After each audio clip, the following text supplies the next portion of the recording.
Welcome to Nick's Corner. I'm Nick, wearing my wizard robe, and in the corner. Today, I'm going to talk to you about Stephen King's It. Years ago, friends of mine told me The Gunslinger was the best book he ever wrote. So, I read the book, and was less than impressed with the book. And because of that, I decided to not pick up any more Stephen King, and I stayed away from him for a long time. So this year, for October, I wanted to see just what I could do with some Stephen King, and I was not disappointed. So let's get into the video and the introduction. This book was a very fast read for it being a weighty tome. I could say that there's a reason why this book is so well loved, and even for its size, like, most people would have to give it its props. King is a master of his craft and definitely gave a compelling story that made me turn page after page.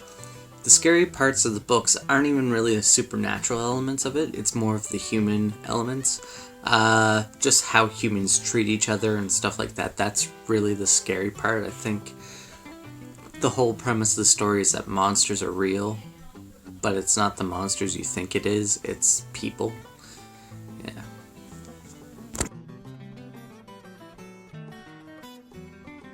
We follow the Losers Club as children as well as adults.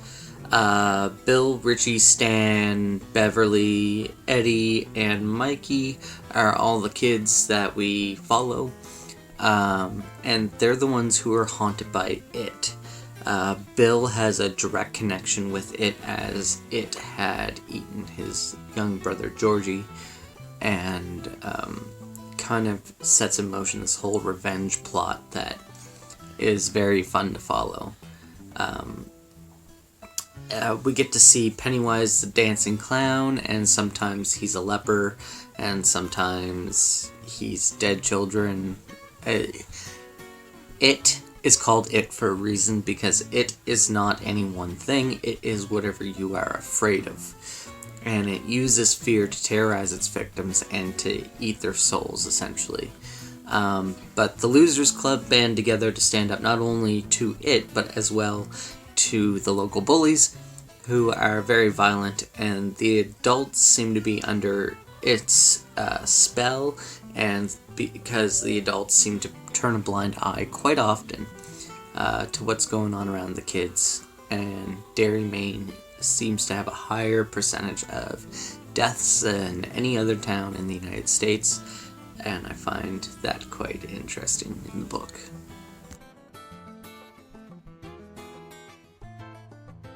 I wish I had read other King books to stand up against this, as this is truly my first King book that I was involved in.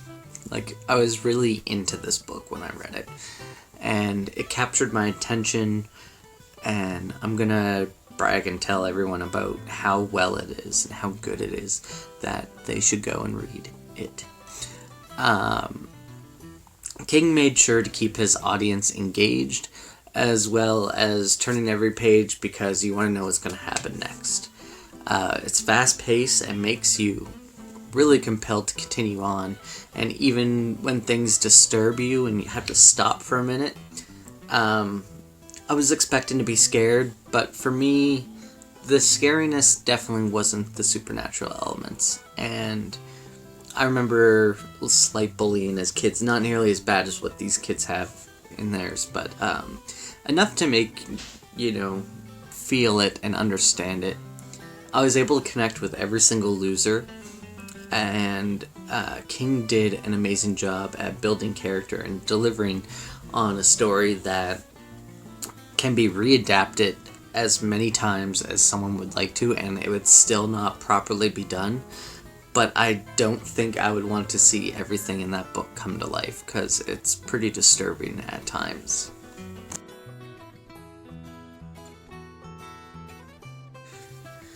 Could you even call this book enjoyment when you're reading it? to describe it. I think compelling is the word, because you're curious the entire time to turn the page and see what's going to happen next. And I think King did a wonderful job at making us worry about the losers and hope for the best outcome for them, even though we know that it's not always going to be the best outcome. There was one entire part in the book where I'm not going to mention it to you, but it's definitely a big WTF mention. When you read it, you'll understand it, and if you have read the book, you already know what I'm talking about. I'm sure everyone is thinking the same thing, is like, why the hell did he even write that part? And why is it put in there? But it's there, so read the book and find out, and then you come talk to me about it. And if, it's really messed up.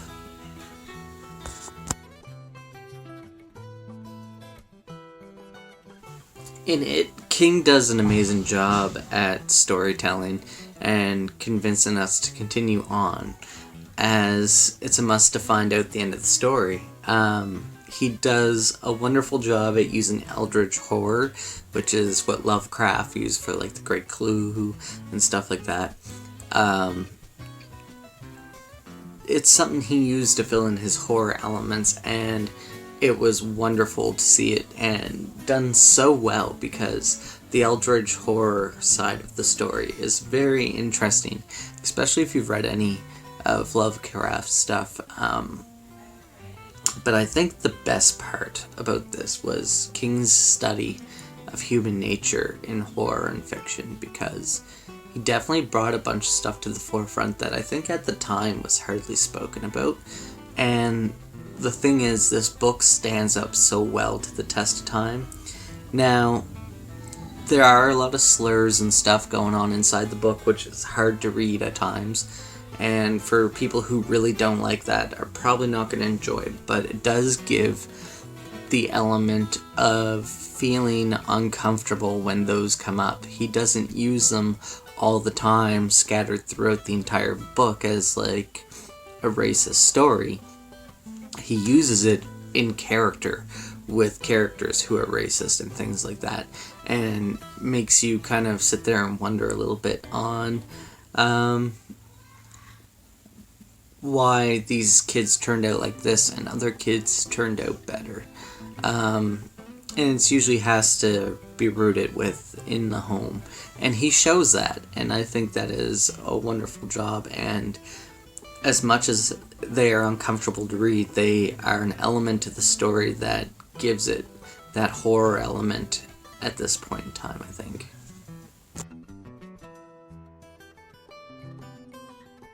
Did Stephen King achieve his goal?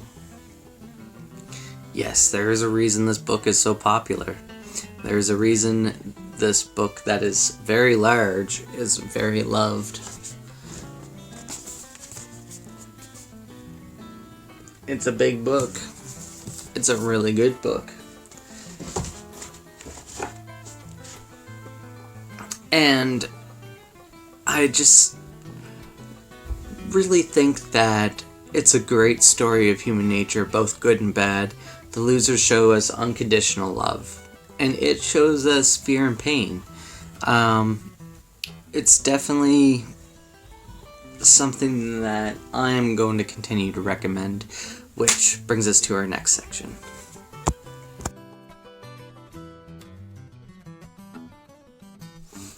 When I went looking for this King book, I went on to a lot of different lists of best horror stories, best King stories, things like that.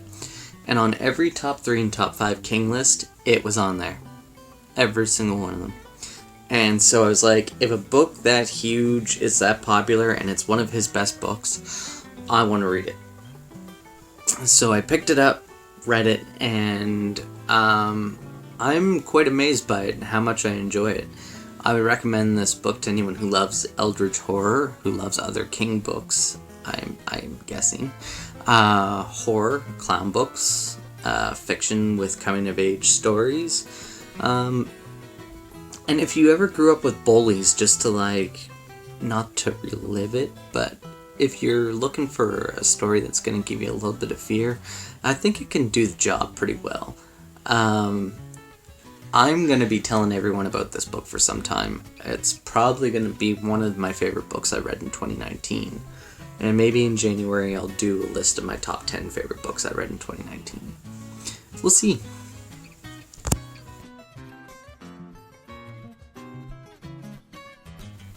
I'm going to give this book 4.5 out of 5 stars. It's almost a 5-star, but I found the length at times to be a little long. Not that I'm scared of a large book, as large books don't bother me at all. It's more so the creep factor. I feel like he could have cut out 300 pages and the book would have benefited more on the horror side of things to actually be scary. However, if you cut out those 300 pages, you're probably going to lose the human element feel of the story, because you would have to take away from something. And I would think you would take away from the point of view of the bullies, and maybe that one WTF scene I was talking about. If you got rid of those, the book would have probably been more freaky, for sure. But in saying that, like, I thought the book was phenomenal. It's just that when you get to page 800 or 900, you're kind of expecting the book to almost be wrapped up. And it's still going, right? And there's nothing wrong with that. And like I said, every page I felt compelled to read, even at the length it was at. And I loved it. And I'm going to tell people to read it because it is phenomenal. And I'm just excited to share this with everyone. And I'm really excited to learn about different Stephen King books. So what I'm going to ask you guys to do is put a comment down below. Let me know what Stephen King books I should pick up next. I have a few on the top of my head that I'm thinking about, but I want you guys to tell me, and if there's a resounding number of certain books, I will pick those up and move them to the top of my TBR to read and review if people are interested. Another thing I would like to talk to you all about, that was my October book club, which is still going on with my book club. I'm going to be still running it and doing everything, but we're almost to a close with it, as next week will be the last week. And in November, The Chestnut Man is what I'm starting up. It's about a serial killer in Copenhagen who leaves behind chestnut men as his calling card. I'm very excited to read it, looking forward to it. It's not a big book. The print is quite large, and it's only 507 pages, so I'm really looking forward to it. I would hope that you guys can join me. I'm going to put the link down below in my Goodreads and everything, so please join me and have yourselves a wonderful day, and thank you for coming to the corner. Bye.